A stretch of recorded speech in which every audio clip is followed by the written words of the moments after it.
Dios les bendiga a todos ustedes, mis hermanos. Les saluda su hermana Elena en Cristo para compartirle vida de los santos. Hoy le voy a hablar de Santo Tomás Becket, arzobispo y mártir en el año 1170.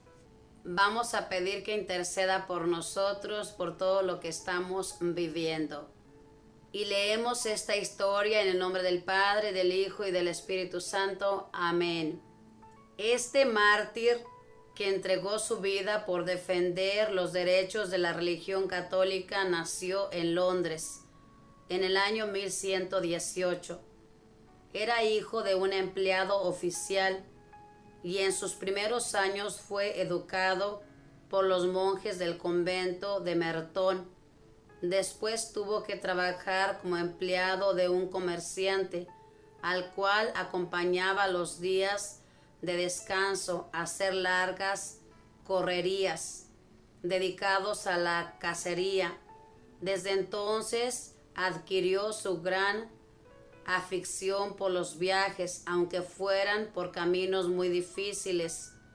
Un día, persiguiendo una presa de cacería, corrió con tan gran imprudencia que cayó a un canal que llevaba el agua para mover un molino. La corriente lo arrastró y ya iba a morir triturado por las ruedas, cuando sin saber cómo ni por qué el molino se detuvo instantáneamente. El joven consideró aquello como un aviso para tomar la vida más en serio. A los 24 años consiguió un puesto como ayudante del arzobispo de Inglaterra, el de Canterbury, el cual se dio cuenta de que este joven tenía cualidades excepcionales para el trabajo y le fue confiando poco a poco oficios más difíciles e importantes. Lo ordenó de diácono y lo encargó de la administración de los bienes del arzobispado. Lo envió varias veces a Roma a tratar asuntos de mucha importancia, y así Tomás llegó a ser el personaje más importante después del arzobispo en aquella iglesia de Londres. Monseñor afirmaba que no se arrepentía de haber depositado en él toda su confianza, porque en todas las responsabilidades que se le encomendaban se esmeraba por desempeñarla lo mejor posible. Dicen los que lo conocieron que Santo Tomás Becket era delgado de cuerpo y semblante pálido, cabello oscuro, nariz larga y facciones muy varoniles. Su carácter alegre lo hacía atractivo y agradable en sus conversaciones. Sumamente franco, trataba de decir siempre la verdad, de no andar fingiendo lo que no sentía, pero siempre con el mayor respeto. Sabía expresar sus ideas de manera tan clara que a la gente le gustaba oírle explicar los asuntos de religión, porque se le entendía todo fácilmente y bien. Tomás, como buen diplomático, había obtenido que el Papa Eugenio III se hiciera muy amigo del rey de Inglaterra, Enrique II, y este, en acción de gracias por tan gran favor, nombró a nuestro santo, cuando solo tenía 36 años, como canciller o ministro de Relaciones Exteriores. Tomás puso todas sus cualidades al servicio de tan alto cargo y llegó a ser el hombre de confianza del rey. Este no hacía nada importante sin consultarle. Su presencia en el gobierno contribuyó a que dictaran leyes muy favorables para el pueblo. Acompañaba a Enrique II en todas sus correrías por el país y por el exterior, pues Inglaterra tenía amplias posesiones en Francia y procuraba que en todas partes quedara muy en alto el nombre de su gobierno, y no tenía miedo en corregir también al monarca cuando veía que se estaba extralimitando en sus funciones, pero siempre de la manera más amigable posible. En el año 1161 murió el arzobispo Teobaldo, y entonces el rey le pareció que el mejor candidato para ser arzobispo de Inglaterra era Tomás Becket. Este le advirtió que no era digno de tan sublime cargo, que su genio era violento y fuerte, y que tomaba demasiado en serio sus responsabilidades, y que por eso podía tener muchos problemas con el gobierno civil si lo nombraba jefe del gobierno eclesiástico. Pero su confesor decía: en su vida privada es intachable y sabe mantener una gran dignidad, aun en ocasiones peligrosas y en tentaciones de toda especie.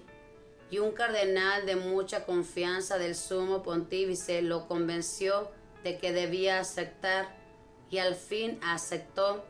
Cuando el rey empezó a insistirle en que aceptara el oficio de arzobispo, Santo Tomás le hizo una profecía o un anuncio que se cumplió a la letra.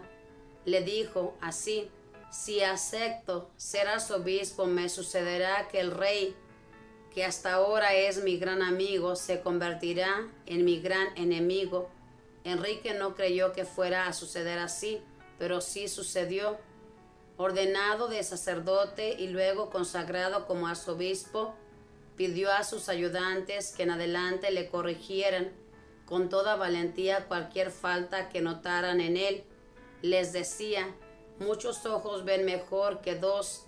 Si ven en mi comportamiento algo que no está de acuerdo con mi dignidad de arzobispo, les agradeceré de todo corazón si me lo advierten.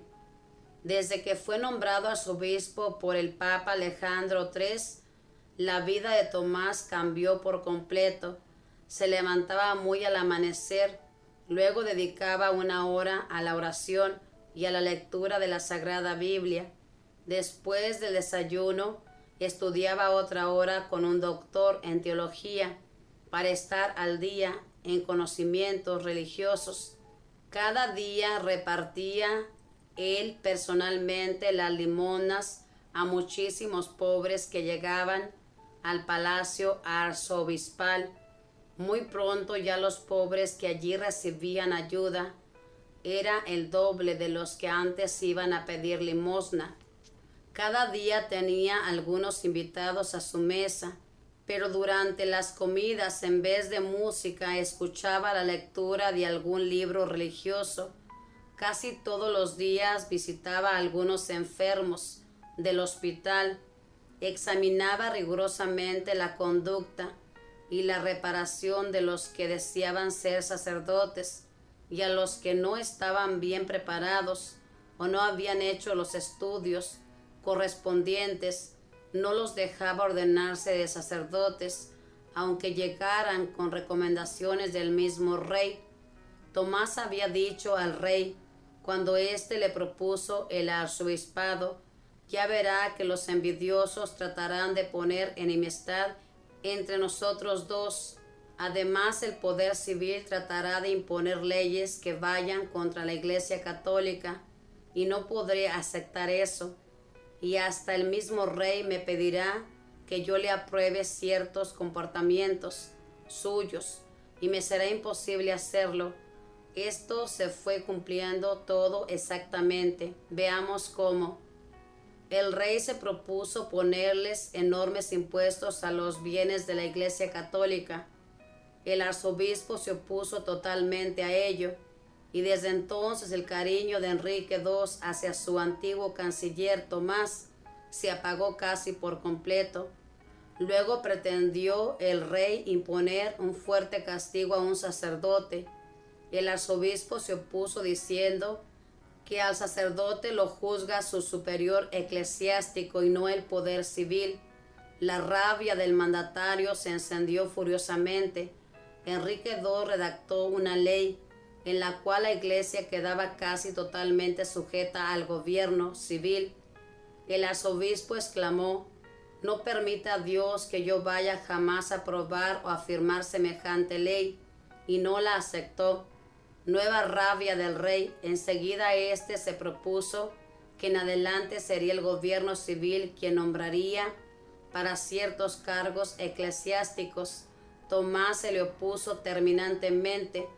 Resultado, tuvo que salir del país.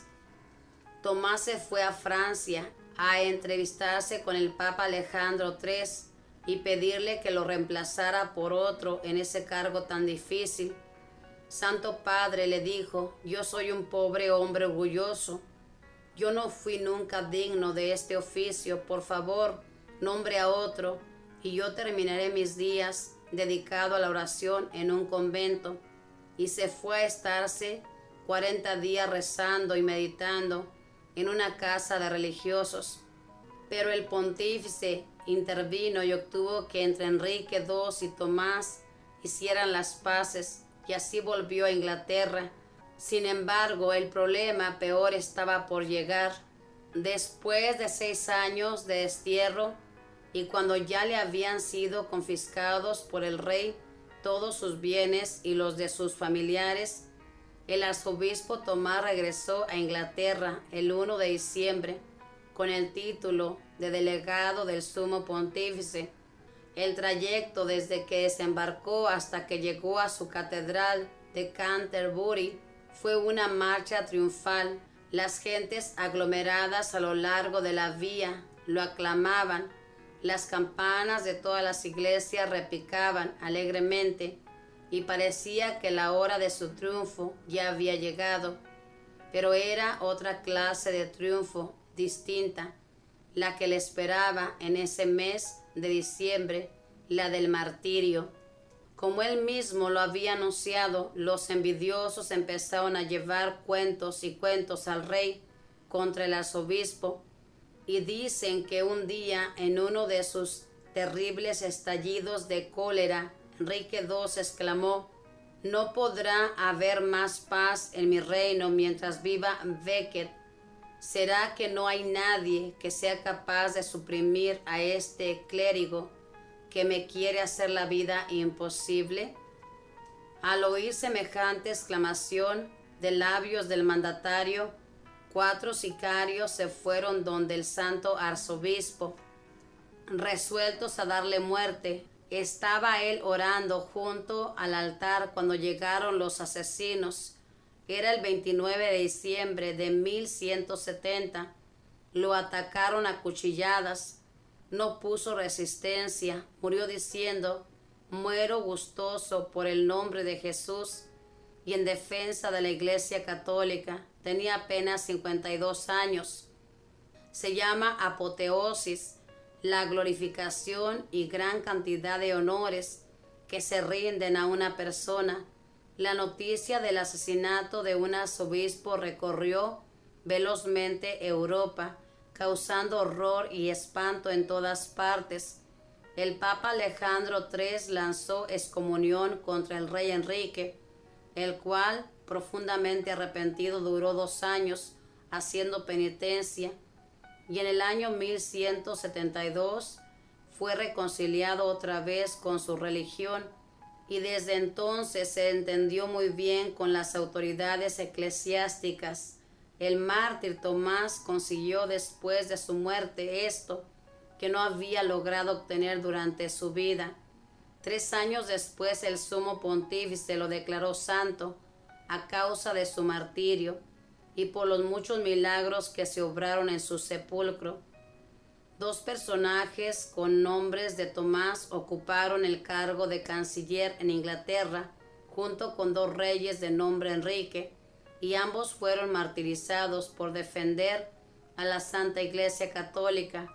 Santo Tomás Becket, martirizado por deseos de Enrique II, y Santo Tomás Moro, martirizado por orden del imperio del rey Enrique III.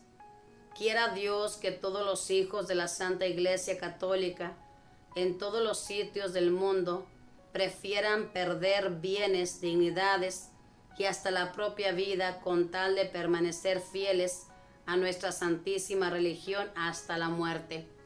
Que así sea. Esta es la historia de nuestro santo de este día, Santo Tomás Becket. Como usted pudo escuchar, este era amigo de un rey, un tal Enrique II, Pero este Enrique, hermanos, se quiso meter con la iglesia, gobernar la iglesia. Y este santo, aunque era amigo de este rey, no se dejó dominar por este rey, no se dejó asustar por él y no hizo lo que le agrada al hombre, sino lo que le agrada a Dios. Y esto fue lo que lo llevó a la muerte. Ojalá que nosotros tengamos la valentía, hermanos, de defender nuestra religión a costa de lo que sea, que no dejemos que nadie nos intimide, que no queramos quedar bien con nadie. ¿Cuántas de las veces nos topamos con personas que no son creyentes y a veces nos da vergüenza y callamos que somos creyentes? Ojalá que no sea su caso. Ojalá que usted sea valiente y que con toda confianza exprese que usted cree en este Dios misericordioso, en este Dios que siempre está pendiente de usted y que siempre le saca adelante, como Dios sacó adelante siempre a este santo. Seamos pues buenos católicos, esforzándonos por nuestra iglesia, cuidando de nuestra iglesia a costa de lo que sea, porque a nuestro Dios le agrada que nosotros seamos valientes. A Él le duele cuando nosotros le negamos.